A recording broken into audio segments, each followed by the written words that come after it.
bố chứ. Khắp bố nhưng mà cùng mẹ không? Cùng cha. Cùng mẹ nhé. cùng mẹ khắp cha. Cha. Cùng mẹ. Ủa có một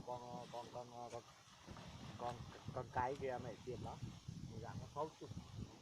Cái à? Có.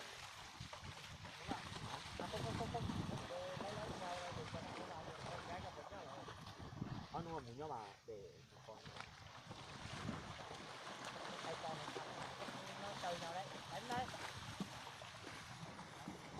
Nó con thường nó phải đấy mà hai phát nó chạy đi.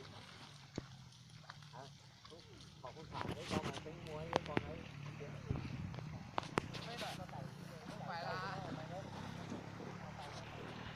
Nhưng mà ra con tính mua giá về thì phải thả lại. con nào con đó hả? Con nó đi đánh